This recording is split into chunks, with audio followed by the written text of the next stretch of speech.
Hilakay. Gilak na si auntie. Ay!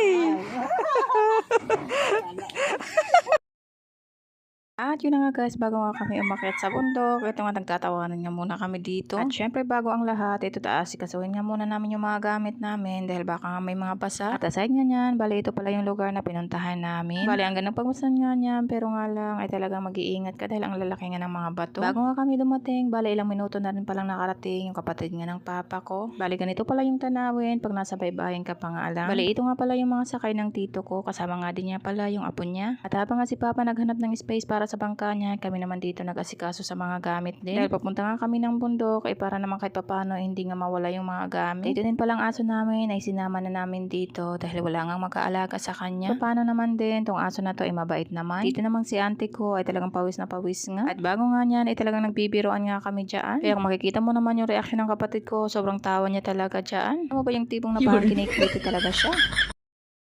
Ito nga ding aso namin dahil hindi na nga mapakali ay talagang hindi ko na binitawan. Dahil paano pa naman ay mas excited pa nga siya sa amin. At ito na nga guys, pagkatapos ng naiakit yung bangka ng papa ko ay talagang papunta na nga kami sa mga oras na yan. Dahil sobrang init na nga din doon sa may baybayin ay talaga nga naman ay papunta na nga kami dito sa bundok. Buti na lang din talaga may mga kasama kami dito nagbuhat sa mga gamit namin. Kaya sobrang thank you po talaga. Dahil nga din sabi ni mama ko ay sira na nga din daw yung banig namin kaya nagdala na nga kami nitong banig. At dahil nga nabasa kami sa dagat kaya nga sabi ng kapatid ko ay maghugas muna kami dito ng tubig talaga na hindi maalat. Tapos nga namin hugasan yung mga paan namin doon sa tubig ay talagang ito na nagsimula na talaga yung struggle namin papunta sa bundok. Taga nga namang hindi na tayo sanay kaya ito nga at kunting minuto pa nga lang ay hiningal na.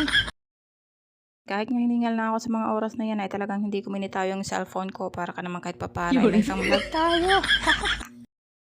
Sa totoo lang talaga guys, napakasarap sa feelings na kahit papano yung parang naibsan nga yung bigat ng katawan mo. Dahil paano ba naman kasi pag sa bahay lang ay talagang hindi nga tayo nakakaakit ng bundok dahil walang bundok dun sa amin. Pag nga naglalakad kami, ito nga maliit na patutas dito sa likod din namin ay kasama namin pala to. Kaya pala parang namumukhaan ko siya, ayun pala ay ka-member nga din to namin. Yun nga, hindi nga nagtagal ay malapit na nga kami sa bahay at nakita ko nga itong pamangkin ko na galing din pala sa amin. Palinauna kasi pala itong mga pamangkin ko kaya ang nangyari ay ito, nagagalagala na siya dito sa bundok. Dito na nga, hindi nagtagal dito na nga ako sa bahay namin na hindi pa nga tapos hanggang ngayon. Ito nga yung sumalubong sa akin, iyak dahil nga daw ay natinig. Mapapansin nga ninyo itong mata ng anak ko ay talagang namumugtong pa nga. Pero hanggang dito na lang guys, thank you for watching, bye and God bless.